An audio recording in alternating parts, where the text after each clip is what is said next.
So my case study is on, my study for road experience is on 135 to 145. I'll let you guys get there. And I just decided to do a classroom discussion because I didn't think that printing it off and like having you guys fill in, like, you'd forget to do it. So I'll give you guys the definitions a few times. If you want to write them down, you're welcome to, for your own personal benefit. All right, so let's start with the vocab. Shareholders. All right, shareholders is any person, company, or other institution that owns at least one share in a company. Any person, company, or other institution that owns at least one share in a company.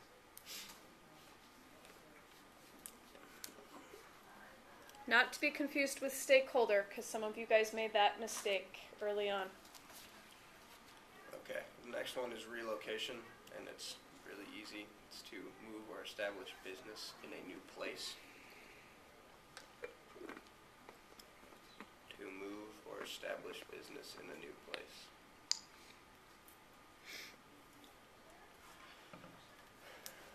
Okay, and then we've got industrial park. It's an industrial complex, typically in an urban area and set in park-like surroundings. So it's like a place where like a lot of like a factory would be set up in like an urban setting. So in regards to the case study, it's like where the mega factories are. Or, yeah, Valdemir's mega factories. And do you guys need me to say that one again? Are you good? Alright. And then change. To make something different. You can cause something to change, or you can bring change upon yourself. It's okay. It was on the list, so. I love your definition. Isn't that great? Okay. So, you guys all know what change is. Okay, and so, let's just kind of interpret the case study. So, in lines 135 to 145, this is after Anna has given her proposal, and you guys we've talked about it, a little bit, and what the different things that she wants to implement are.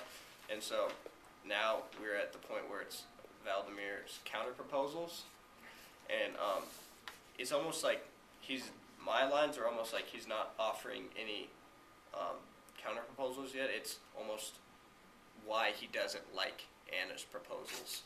So it talks about how despite Anna's assurances, the Holstein family would still be the major shareholder, but he didn't want any shareholders in the company that weren't family, because that's how Vladimir has been. He's really old school, because he was one of the first, in on Royal Danish Bearings, and he doesn't want to see outside influences in something that he feels is only a family business. And so you kind of see an older look at how companies were run back in the day, more family oriented and less towards Anna's proposal, which is, trying to spread out the factories and make it less of a family operation and invite new shareholders into it. And then it talked about how he didn't, and this is another, thing about the difference between Anna and Valdemir, is that he didn't want to see the mega factories being torn down, because, he lived in, the era where he was an industrialist, and, the way you showed power in business was by having all these mega factories. And that's how you showed that you were a big business. And he doesn't think that they can, the small factories that Anna wants to outsource in can do the jobs that Royal Danish Bearings needs done, because he is so used to it being a large scale operation in just those 3 mega factories. And then it talks a little bit about the Swedish factory being so large that there are railroad lines that had to be installed. And I just think that it's in the case study to, prove how large it was. I don't really think you need to know that for any of the questions that it's going to ask on the thing. It's just to prove how large the actual factories were.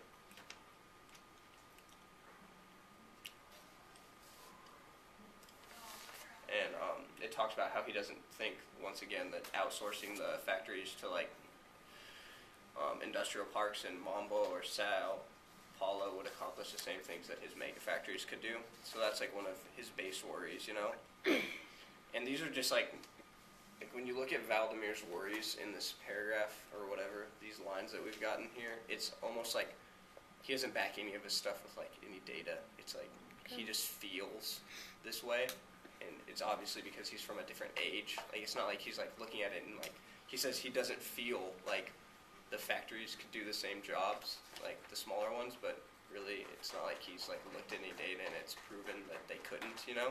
It's just saying that's how he feels. And so, the last like line of the paragraph says, despite Valdimir's objectives, Anna told him she would speak to other shareholders in the company and like force him to like implement some of his ideas, of her ideas. And so it's like, you kind of see some family tension. Cause like, she's like, I don't really care if you don't like it or not, cause like, I'm just gonna get everybody else to agree with it, so screw you. So that's kind of how Anna's being. She's kind of being a little bitch, but.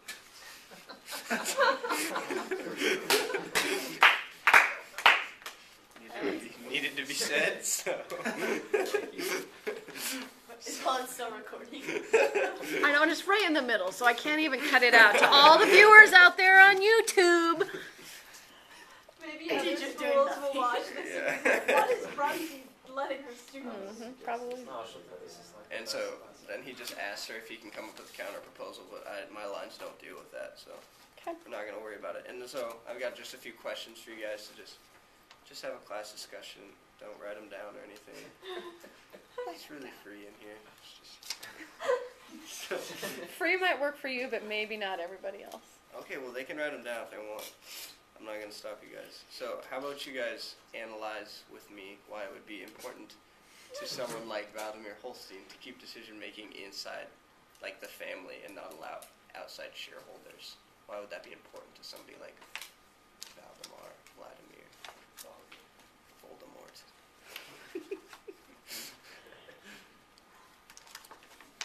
Anyone? Any ideas why that would be important to an old guy? Okay, it's just why do you guys think that Vladimir doesn't want outside shareholders to have a stake in the company? Analyze that. Just like keep it in the family, I guess, pretty much. Yeah, and that's like pretty much it. There's not like a whole bunch of analysis that can go into this, like paragraph business wise, because it's just how like it's a pretty emotional thing about Vladimir. So go for it, Lily. I'm just thinking that maybe he's kind of controlling, so he doesn't want a lot of people because then he can't control them all. Yeah. And that's the business style that was popular when he started out, so it's something that would be more That's a very good his point. style.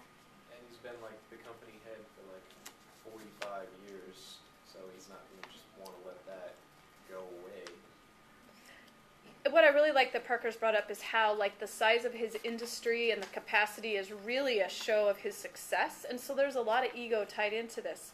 Now, when you're writing your response, I think one of the most balanced responses out there is that you nailed it. There's no quantitative data, okay? So, sure, do we want to talk about his emotions and the family tie-in and his ego and loss of control? Absolutely.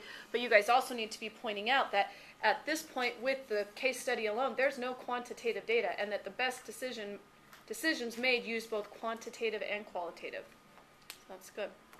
So like obviously we know what later in the case study how he's gonna like counter propose Anna's ideas, but what do you guys think are like some ways that he could implement like some of Anna's reforms but still like keep his majority stake, you know, in the company and see things the way he wants to do it? Like, is there a way that they could do a little bit of both and like pretend you haven't read the rest of the case study? Obviously. So are you asking us what would be the negative effects, or are you asking us what you should do? Like what should he do?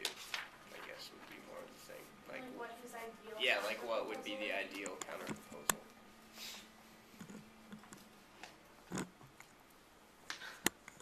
I'm going to talk. Go. Lily, No, I was just making sure I understood the question. I'm sure you got it. I think all for like changes were a smart idea, so I don't know why he's opposed to them so much.